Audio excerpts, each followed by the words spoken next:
if at all. Like, it's real weird because I've never seen such a dip in our society before as during this pandemic. And some of it's understandable, but some of it is like, it's a perception, the perception of the police, the perception of society at large. It's just very different than it's ever been before.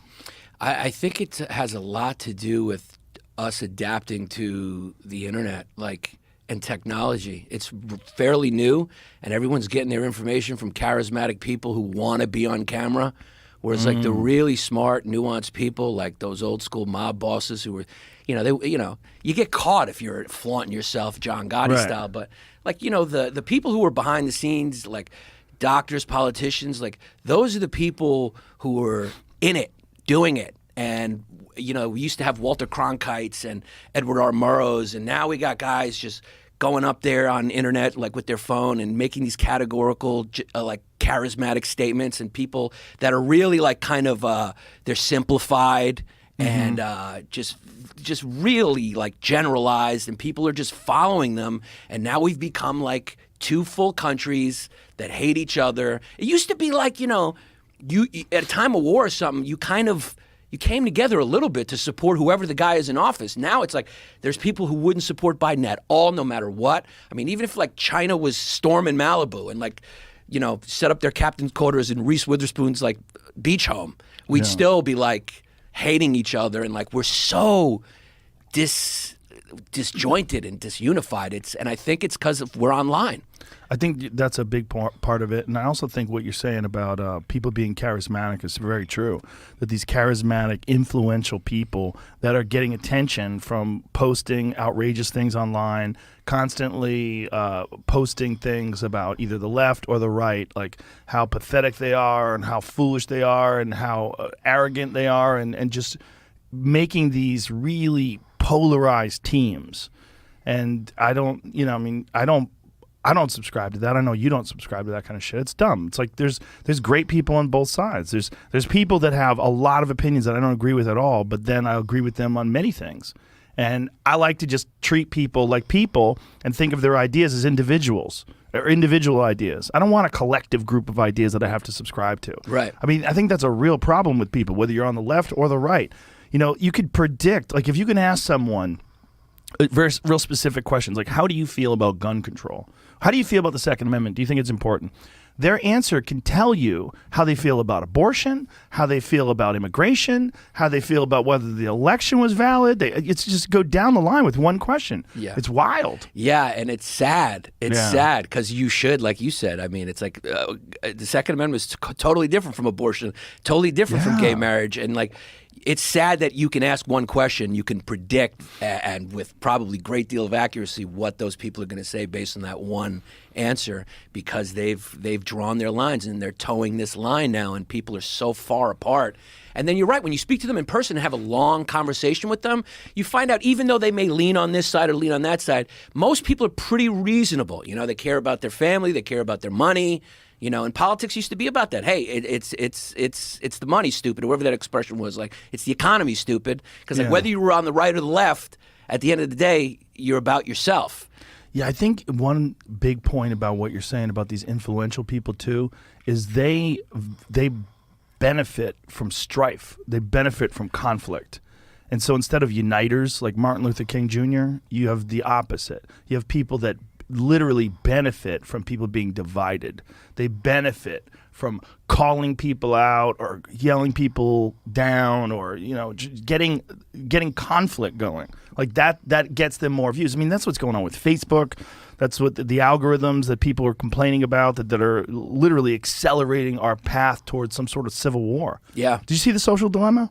I did see The Social Dilemma. Scary shit, right? Scary shit. And I tell you what I was watching actually on the plane was this, do you remember the Duke lacrosse players? Yes. Do you remember that story? Yes. Explain to people. Dude, the Duke lacrosse players. So the whole media had kind of indicted these guys, and they loaded this story with, class and race. Explain the story to people. It was a bunch of lacrosse players. They had a party, right? A bunch of guys had a party at their house. Yeah, they're uppity white guys. They play lacrosse. So it's nobody comes from the ghetto and plays lacrosse. So that they're arrogant white guys who probably, their father may have a third. They definitely have a portrait in the foyer of like, this is my uncle, his ties go back to England or whatever. Right. So they're douches. We get it. But they had a party and somebody hired some strippers. And the strippers that came were like two POCs. They were POC. And one of them was... A lot of people listening are like... Oh. POCs are people who historically disenfranchised, a little darker melanin tones. People of color. People of color. People of color. Yes. And so they came, they stripped, but the girl, they only stripped for like 5 minutes, and the girl was saying weird stuff, and then they got mad. The guys got mad because they felt like they were getting conned, that they didn't get their lap dance worth or whatever, their dancing worth. And then something went awry, and then the girl called the cops and said, I was assaulted. And then from there it became a big story, and it ended up that the prosecutor was withholding exculpatory evidence that would have exonerated knowingly. I mean, he ended up getting disbarred and doing time because of this. And you look back now and you're going like, that guy was doing exactly what online personalities do now. Yes. It's like, this is good for me. Right. I'm in the spotlight. I'm this hero convicting these douchebags. The media's attaching this big social justice cause to it. There's this evidence that clearly my client is lying. Let's just put that to the side because all the attention's on me, and this is self-aggrandizing for me. So I'm benefit forming. I'll just lie and just, there's some evidence that comes that, contradicts what I'm saying. Let's just, because right now I'm a star. And so these kids were maligned by the media, all these journalists writing this horrible stuff about these kids, the culture of the lacrosse players, the privilege, the white privilege, this, that. They did this to this poor black person, and then it was loaded because of Durham, because you got Duke, and Duke is like the Harvard of the South, and then you got poor Durham, and then it was all bullshit. It was all bullshit. The DNA exonerated the 3 kids that were on trial, and it ended up this girl was like had some mental health problems. She ended up like killing her boyfriend or something, and is in prison like a couple years later. She was like off, and a few journalists apologized, but by that time it was like, now you go to comedy clubs, the joke that comics tell the most, if they see 5 waspy looking white guys, they're like, you guys look like the Duke lacrosse player, that you use it as a pejorative. So it doesn't matter if it's true because the media made it true. So a lot of people don't even know that they did nothing because the narrative had already been written.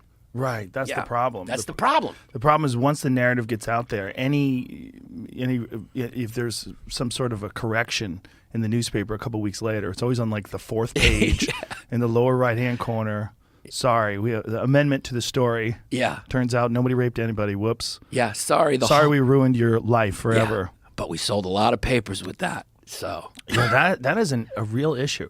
Here's a real question: should you be able to make money off the news? It's a good question, man. It's a good question because if you can make money off the news, then all of a sudden the news becomes a show. And the more outrageous you can get it, the more clickbaity you can get it, the more you can sort of jazz up the headlines and distort the story, the more you're going to get people to tune in. If it bleeds, it leads. Yeah. Let's go. I remember when I was working for Fusion, which was like a short-lived company that was owned by Disney and Univision. It lasted like a year. It was totally like they tried to build a big studio in Miami and they were trying to target millennials, but by that time, like everything was on the phone. People were watching you, and it was just a waste of money.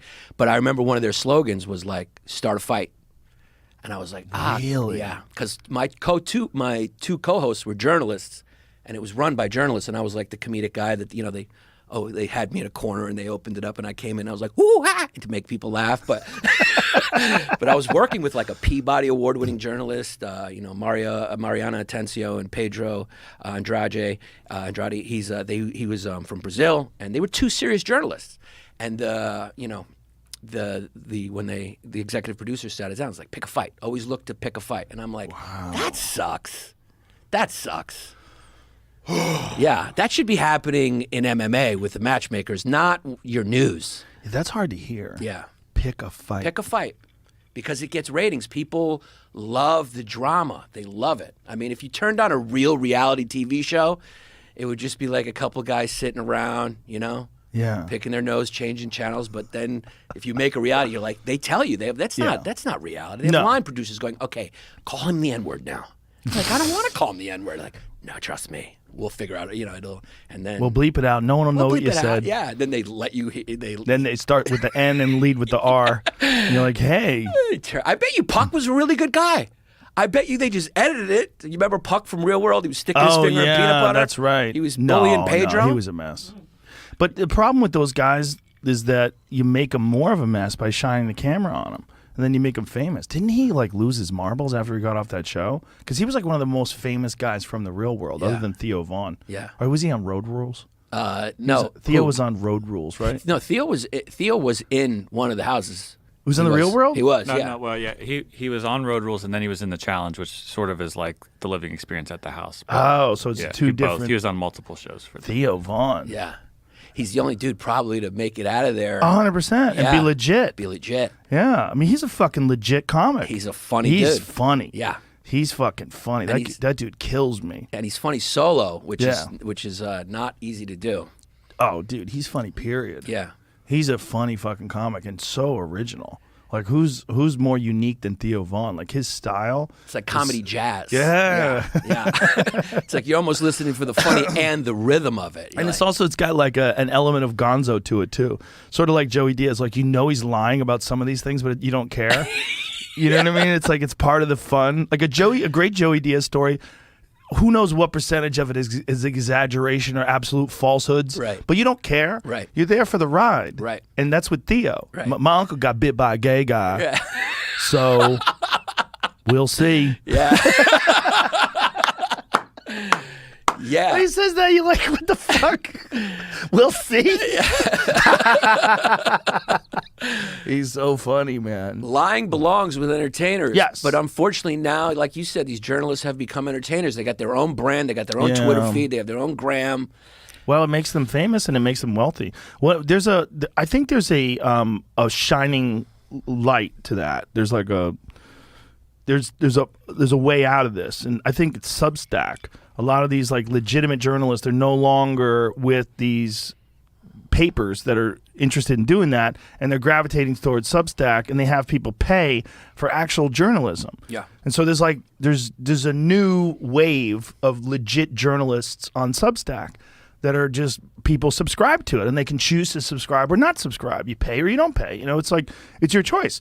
But in doing so, these people have cultivated a group of people that are actually looking for real journalism. Yeah. It's interesting. It is. I think that was the problem, is the media probably just didn't adapt to the digital age. Yeah. They kept making papers, and then they started giving the articles away for free. Yep. And then in order to get clicks, you had to make the headlines into like car crashes to get people's attention. But you have to.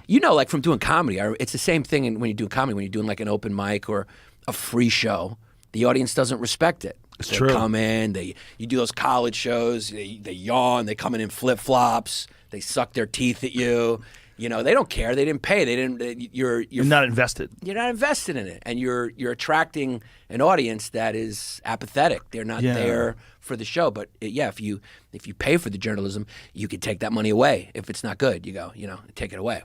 Yeah, that's an interesting thing, isn't it, about those free shows, paper shows? Yeah. The audience, the way they feel is so different. Yeah. Shorter attention span, not really that interested, and just not invested in the show. Yeah. You don't respect something if you don't pay for it. Yeah. Unfortunately, that's true. It's true. But it's like Patreon. Like, comedy doesn't happen on television anymore.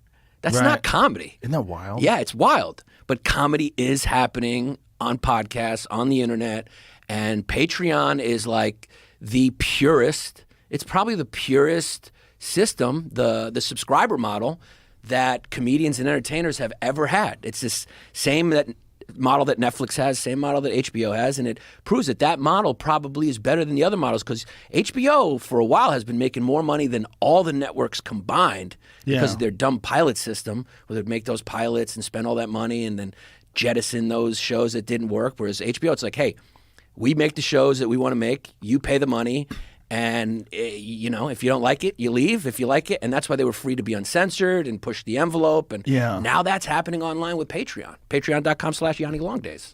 Yeah, it is. There's a new era in that respect, but Patreon will delete you.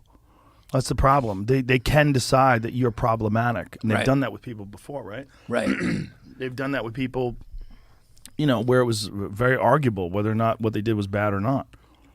That's the issue. You need something where the people get to decide and not a corporation. You're not going through a filter like Patreon. Right. So how do you do that? I think Sam Harris doesn't use Patreon. I think he does it straight through his website. I think his donations. He's an interesting cat, man, and the way he does his podcast, he does a subscriber-based podcast, but he doesn't ever want anyone to not get the content if they can't afford it. So all you have to do is send an email to him saying that you can't afford it, and he'll give you a free subscription. And 100% of all those requests are accepted. Wow. Yeah. But he still does well. Yeah. It's still doing really well. Because people want to give. Yeah, because it's really good. Yeah. His insight is fantastic. He's a really brilliant guy. But the way he's doing it is all through his, first of all, there's not a corporation in the world that would do that. Would say, if you can't afford it, send an email, we'll give it to you for free. Right. But he does it. Right. Right. Yeah. So he's got a weird business model, but it works for him. And I'm pretty sure he does it all through his website. Radiohead doesn't get enough credit. Credit. Credit? Credit. Wabbits. Lastly, Wabbit. They don't get enough credit for being like the first. Remember when they did that on their website? They just said, we're giving you this album for donation. Give what you want. And they made like a ton of money. What was that? When did they do that? It was, remember that? In Rainbows is like 2005. Pay what you want release is what they called it. The first major act to do it. Who was it? What? Radiohead. Radiohead did. Yeah, that's right. That's right.